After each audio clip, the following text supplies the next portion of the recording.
Since the dawn of gamerkind, OEM pre-builds have been a known geyser of feces. In fact, not many people know, but OEM pre-builds were actually responsible for the extinction of the Neanderthal gamer clan. But after causing eons of suffering and having like every tech YouTuber wailing on them all the time, there finally seems to be, at least on the surface, some improvement. So today we'll investigate OEM pre-builds, a redemption story? Question mark. And the journey started with a trip to Best Buy to see what the average system looks like these days. And this is the magnificent pre-build section in my local Best Buy. And as you can tell these days, there isn't just like an obvious radioactive filth radiating off them. There's some actual improvement here. Now on this end, we're starting with the new Lenovo Legion, which actually honestly looks like a little bit of a downgrade over the previous one because we've lost all of our front ventilation, but there's some stuff going on in the top here. And if you look on the side, it kind of looks like we've got an AIO in there, so I guess they were kind of going all in on that, but it might not be great for graphics card temps. And then this is what the specs look like. So we've got a 5070 in here for about 2300 CAD, and that Ultra 7 chip, which is wildly unpopular. I've actually done a video on this one before, so we're not going to spend too much time on it, but I love how they add the bad reviews like in the actual price tag. That's pretty cool. But 1,300 for a 3050 is crazy. It says it's a 16 gig 3050, that's weird. And that price is especially wild when right next to it is this system, which for 1,200 gets you a 4060, which is a much better graphics card.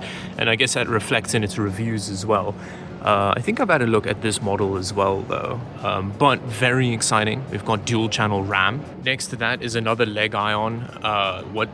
This is another 14400F with a 4060. So there aren't any newer pre-builds here yet, which is actually a bit disappointing.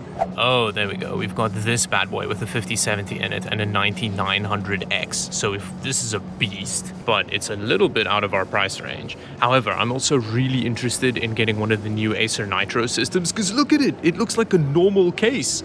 This one, however, is quite a high spec model, 2500, and then we get a 5070 in here, and it still comes with an Intel chip, and this is one of those ones that explode occasionally, so that's not good. And that was it. That was the entire selection, and considering that there wasn't anything I wanted to get here, I decided to go to a different Best Buy, which apparently had more newer pre-builds in stock, which meant I had to brave the horror that is Vancouver bridge traffic. The main reason I have a huge issue with it is it's so unpredictable. You never know what time of day a bunch of confused lemmings will just descend on the bridge and ruin your day. And as you can tell, I was real happy with said bridge traffic, but luckily it cleared up relatively soon, and we were well on our way to the next Best Buy.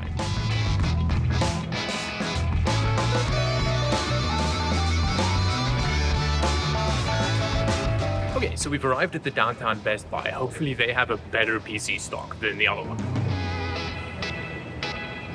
So this is what their PC section looks like. So we've got some interesting ones over here that I want to look at in a second. But first, they've got some Acer stuff going. So I've also definitely had a look at one of these PCs before. Let's see, spec-wise, 4060 for about 1,200. And it's not the biggest abomination, but it's not a great system. It still looks very OEM pre-built. Oh, and then there's this guy. I saw this listed on the internet. It's about $900, and with that you get a 3050, which is super lame. But look at the inside.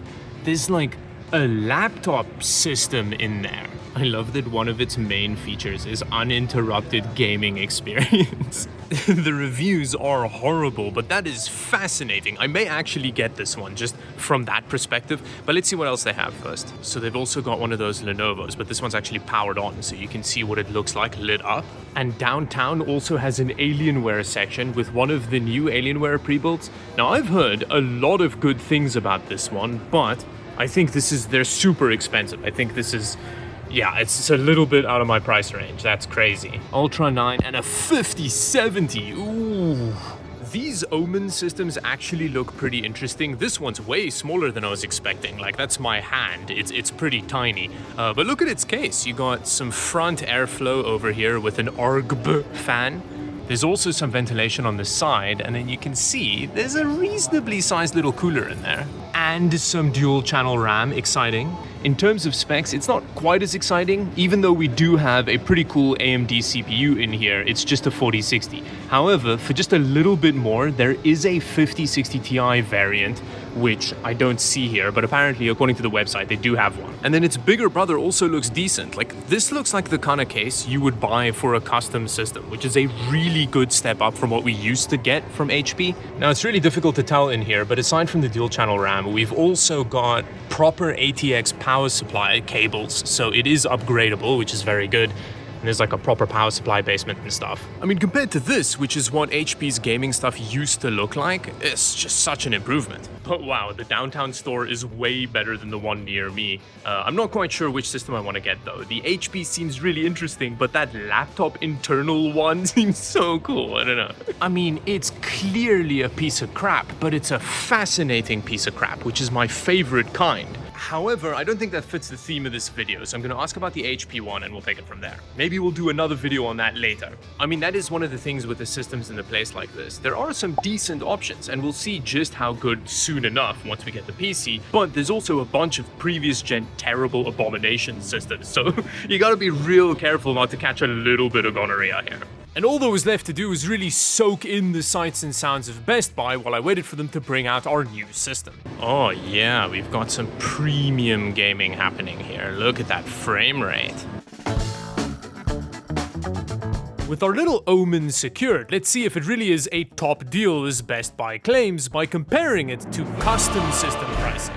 Now, in terms of specs, it's got a Ryzen 8700F, 16 gigs of RAM, a terabyte SSD, and an RTX 5060 Ti, a graphics card that I'm a bit concerned about because it doesn't specify if it's an 8 or a 16 gig variant. Now, for the custom system, I used Memory Express, which is a Canadian retailer, and I put together this system. Now, I wouldn't necessarily buy this configuration, but we're trying to match the HP Omen. And for the Omen's sake, I really hope it's got a 16 gig 5060 Ti in it. I also went with an ATX system, which should give us a similar size to the Omen. And other than that, I pretty much just went with the cheapest non-garbage thing in every category, which brings us to a total of about 60 Canadian dollars less than the HP Omen, and that's despite the fact that we have double the RAM. But our custom system doesn't include a Windows key in this price, so I guess I'll call it price parity between the two options. But all in all, considering that you can get a custom system for about the same amount as the Omen, it better do some wild things to my prostate.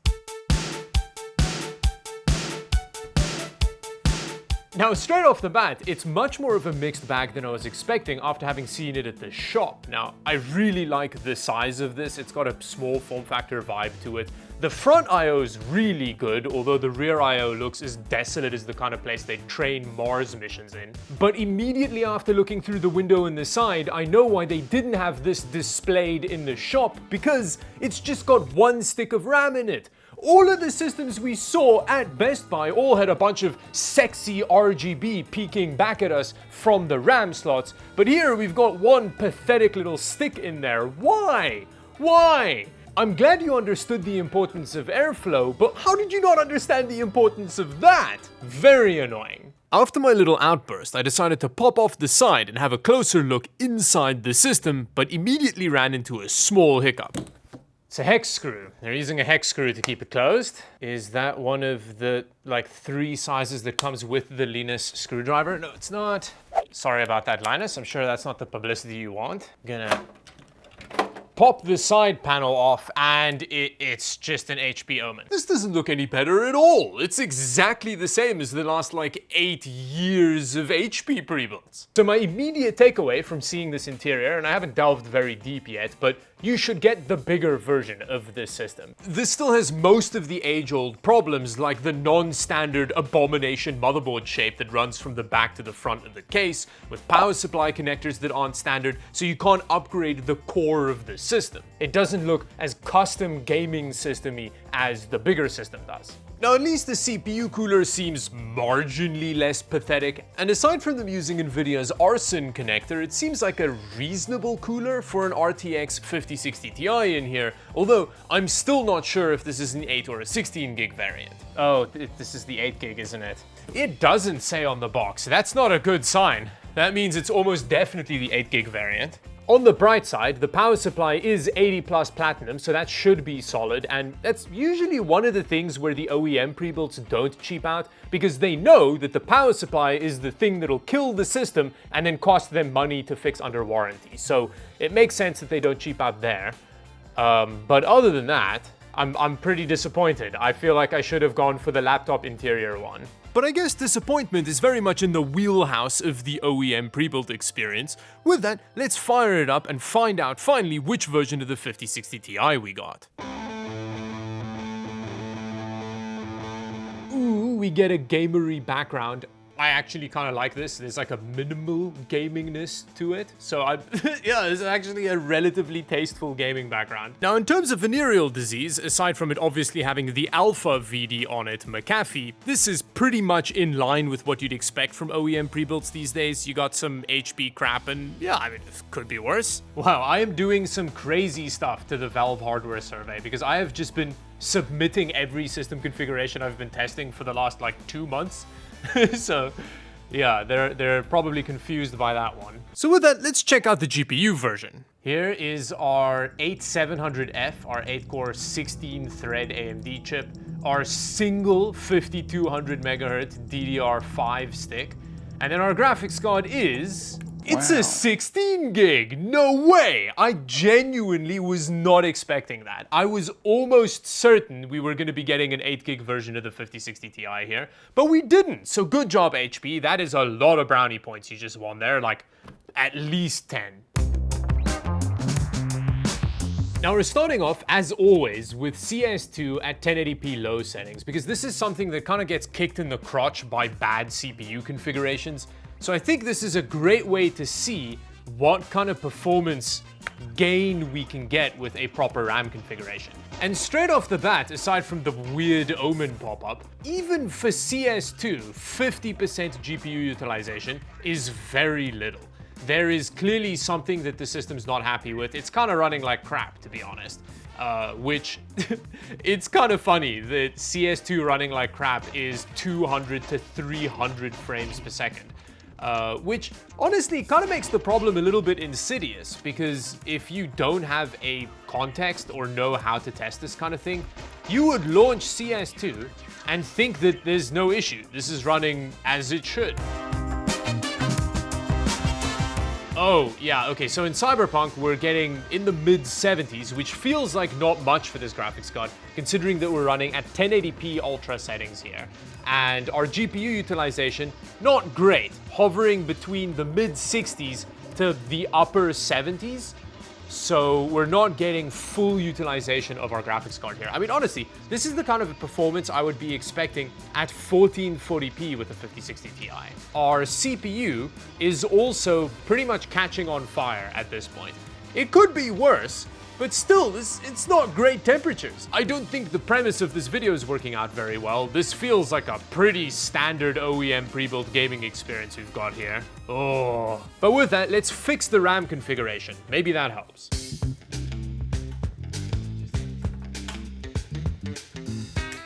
Straight off the bat, despite me trying 2 different RAM kits, a 7200 and a 6400 MHz kit, because our crappy little motherboard doesn't support XMPs, the best I could get was 5200 MHz out of these kits. Which, despite being an upgrade to dual channel, barely made a difference to our CS2 performance. Don't get me wrong, it's definitely running better, but we're still getting that real butt cheeks GPU utilization. That's very interesting. In the canned benchmark, there isn't a massive difference in performance between the two configurations, but in the actual game here, we're getting a big jump. We're still not quite getting 100% GPU utilization, but it's a lot better than it was running with just the single stick, which was in the mid to low 70s. And it feels better as well. But I still wasn't getting the performance I wanted from the system, so I decided to go on a journey to fix the problem. Starting off by turning on gaming mode in the random HP gonorrhea software, which despite the software having strong hey there fellow youths energy, it didn't actually make any difference to the performance. I then updated the drivers, which led to a little bit of an improvement. Now I also tested CS2 at 1440p low settings, which gave us the same frame rate as 1080p, so there's clearly a CPU bottleneck going on here. which was the final thing I tried before swapping out the CPU. But before we get to that process, I did also test a couple other games, starting with Doom: The Dark Ages, which at 1080p high settings not only gave us 100% GPU utilization, but also quite a lot of frame rates despite us not using any upscaling, which is not bad. And the same goes for Stalker 2, despite us not using any upscaling, we were getting a decent gaming experience at 1080p high settings. And interestingly, stepping up to 1440p didn't actually lose us that much frame rate, again because our CPU is a big bottleneck here, which meant the only thing left to do was drop a much better gaming CPU, the 7600X3D, into the system and see what happens.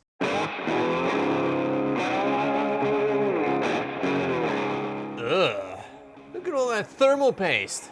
So here is our cooler design, which I guess is a little bit better than what we're used to getting, because we get 2 heat pipes at least. Yeah, it's not a great fin stack going on there, and it's a pretty lame-ass fan. And it also kind of looks like Intel mounting. It does have Intel mounting, interesting. Anyway, I then dropped the 7600X3D into the system, and it didn't work. It just refused to boot with that CPU in there, so that's not good. So it's just like not working with a different CPU in it. I'm guessing that's a firmware related thing. I then decided to drop the original 8700F and the 5060 Ti in a custom gaming system motherboard to see if faster RAM speeds might help our gaming performance. And surprise, surprise, it did actually help quite a bit having our RAM run at 6400 MHz. We gained an extra 36 frames per second, very exciting, but it does mean that we're still nowhere near our 100% GPU utilization that I crave so badly.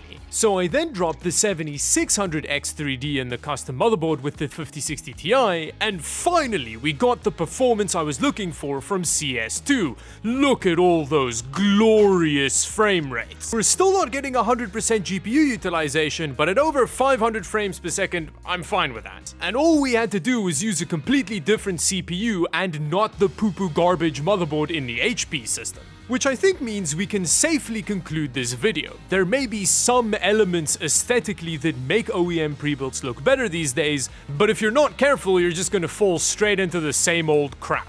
And with that, subscribe to the channel if you want to see that laptop interiored Asus system we saw in Best Buy. That really tickled my intrigue. And until the next video, thank you for watching. Bye bye.